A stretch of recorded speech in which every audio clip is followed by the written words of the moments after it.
खबर अलीगढ़ से है, जहां अलीगढ़ के आदित्य ठाकुर ने समाजवादी पार्टी कार्यालय के बाहर खुद पर पेट्रोल डालकर खुदकुशी की कोशिश की। बता दें, अलीगढ़ की छर्रा से टिकट नहीं मिलने से नाराज आदित्य ठाकुर ने बड़ा कदम उठाया। समाजवादी पार्टी कार्यालय के बाहर खुद पर पेट्रोल डालकर खुदकुशी की कोशिश की। खबर अलीगढ़ से है, जहां चुनावी शंखनाद होते ही अब प्रशासन ने कमर कस ली है। अलीगढ़ में चुनाव नजदीक आते ही प्रशासन सतर्क हो गया है, जहां थाना गांधी पार्क क्षेत्र में पुलिस और आरएएफ के जवानों ने पैदल मार्च निकाला। देखा जाए तो चुनावी नजदीक आते ही इस वक्त प्रशासन अब सख्त हो गया है, जहां प्रशासन की ओर से चुनाव के मद्देनजर अब कमर कस ली गई है। पूर्वी चंपारण के अरेराज प्रखंड क्षेत्र के ममारखा पंचायत अंतर्गत मलाही दरगाह टोला समेत तिरहुत केनार नहर का बांध टूटने से क्षेत्र के सैकड़ों किसानों की फसल बर्बाद हो गई। ऐसे में पीड़ित किसानों के सामने अपनी फसल की बर्बादी को लेकर चिंता सता रही। तो वहीं तिरहुत केनार नहर, जो कि सोनवाल से मलाही क्षेत्र में किसानों के सिंचाई के लिए आया है। किसानों के सिंचाई के लिए इस नहर से पूर्व में पानी भी समय से आता था और लोग सिंचाई भी करते थे, लेकिन विगत वर्षों से किसानों को समय पर इस नहर के माध्यम से सिंचाई का लाभ भी नहीं मिलता है। और इस बार बिना मौसम के पानी छोड़े जाने से उक्त नहर का कमजोर बांध टूट गया, जिससे प्रभावित होकर विभिन्न खेतों में लगे आलू, गेहूं, सरसों की फसल पूरी तरह से बर्बाद हो गई, जिसको लेकर ममारखा पंचायत के किसान परेशान है। और दर्जनों किसानों ने बताया कि बेमौसम गंडक विभाग की ओर से 2 दिन पहले पानी छोड़ा गया और नहर काफी कमजोर हो चुका और अचानक नहर का बांध टूटने से खेत में लगी फसलें पूरी तरह से तबाह हो गई।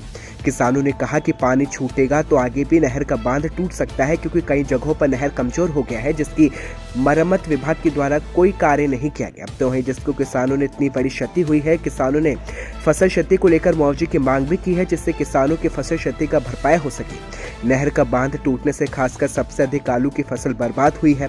वहीं गंडक विभाग की ओर से टूटे नहर के बांध को भरने के लिए कार्य शुरू किया गया है। तो वहीं गंडक विभाग अरेराज के कनीय अभियंता मधुकांत कुमार ने बताया कि नहर का बांध टूटा है, जिसकी मरम्मत कार्य किया जा रहा है। खबर हल्द्वानी से है, जहां जनपद के 6 विधानसभा में नियुक्त 106 सेक्टर मजिस्ट्रेट, 35 जोनल मजिस्ट्रेट की विधानसभा सामान्य निर्वाचन 2022 को निर्विघ्न, शांतिपूर्ण और निष्पक्ष संपन्न कराने की दृष्टि से एमबीपीजी कॉलेज हल्द्वानी में सेक्टर मजिस्ट्रेट और जोनल मजिस्ट्रेट को प्रशिक्षण के दौरान जिला अधिकारी ने सेक्टर जोनल मजिस्ट्रेट को निर्वाचन के दौरान दिए गए अधिकारियों और कर्तव्यों की गहनता से जानकारी दी गई। उन्होंने कहा कि निर्वाचित एक निश्चित व सुनियोजित प्रक्रिया है, किसी को भी अपने दायित्वों के प्रति शंका नहीं होनी चाहिए। तो वहीं गर्ब्याल ने कहा कि प्रशिक्षण को गंभीरता व संवेदनशीलता से प्राप्त करें, ताकि निर्वाचन प्रक्रिया में किसी प्रकार की बाधाएं पैदा न हो और टीम भावना के साथ काम करें, लापरवाही से कार्य न करें और आवंटित कार्यों का निष्पक्ष और कुशल संचालन कर अपनी योग्यता व कार्य कुशलता से निर्वहन करें। उन्होंने कहा कि हम सबको मिलकर निर्भीक होकर लोकतंत्र के माहौल को सफल बनाना होगा।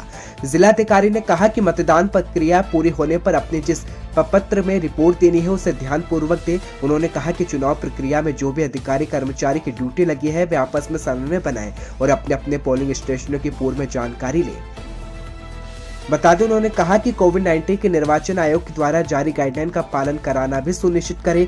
पोलिंग बूथों पर मास्क, सामाजिक दूरी, सैनिटाइजर की व्यवस्था भी की जानी चाहिए। इस दौरान सेक्टर और जोनल मजिस्ट्रेट, नोडल अधिकारी प्रशिक्षण, ईवीएम, वीवीपैट अखिलेश शर्मा के द्वारा विस्तृत रूप से जानकारी दी गई। साथ ही मास्टर ट्रेनर के द्वारा प्रशिक्षण भी दिया गया। बार बार हारने वाले प्रत्याशियों को पार्टी थोप देती है। लोकतंत्र में प्रत्याशी का बार बार जनता के द्वारा नकारे जाने पर जनता के मत का आदर रहना चाहिए। इसी प्रकार जनता के दिलों के धड़कन बन चुके इंजी आगा यूनुस के समर्थन में जनता की भी आवाज मुखर होकर आ रही है कि आगा यूनुस को कांग्रेस टिकट नहीं देगी तो कांग्रेस को वोट नहीं देगी। लोगों का कहना है कि आगा यूनुस जैसा नेता बड़ी मुश्किल से पैदा होता है, जिसने अलीगढ़ में एक घर के अंदर सीमित रह जाने वाली पार्टी को जन जन तक अपने संघर्ष के बल पर पहुंचाया। और बावजूद इसके अभी भी शायद पार्टी हाईकमान पूर्व की भांति पार्टी को गुमराह करने वालों के झांसे में आ गया। और एक ऐसा नेता जिसकी पहचान काम है, जो शानदार प्रवक्ता और वक्ता है, जिसके अंदर लोगों को खुद अपना मुरीद कर लेने की गजब की कला है। और इकलौते विपक्ष के एक नेता कोरोना से लेकर सरकार के खिलाफ जनता के मुद्दों पर सड़क पर संघर्ष करते नजर आए। आगा यूनुस इकलौते विपक्ष के नेता है जिन्होंने जनता की मूलभूत सुविधाओं से लेकर सामाजिक न्याय के लिए एक नायक बनकर काम किया। लेकिन जोहरी शायद कांग्रेस में नहीं, यही परिक्रमा का राज दिखता है। इतने संघर्षशील नेता को टिकट नहीं देना पार्टी का आत्मघाती फैसला है। लोगों का कहना है कि शायद यही वजह है कि पार्टी कभी तरक्की उत्तर प्रदेश में नहीं कर पाई। एक बड़े मुस्लिम वर्ग से भी आवाज आ रही है कि कांग्रेस पार्टी मुस्लिम को 1,65,000 वोट वाली सीट पर भी मुस्लिम को टिकट नहीं देना ये मुस्लिम विरोधी मानसिकता को दर्शाता है। और उधर हजारों कार्यकर्ताओं ने सामूहिक तौर पर पार्टी हाईकमान को टिकट आगा यूनुस को बदलकर करने की मांग न मानने पर इस्तीफा पत्र प्रियंका गांधी को भेज दिया। तो वहीं लगातार इसकी संख्या भी बढ़ती जा रही है।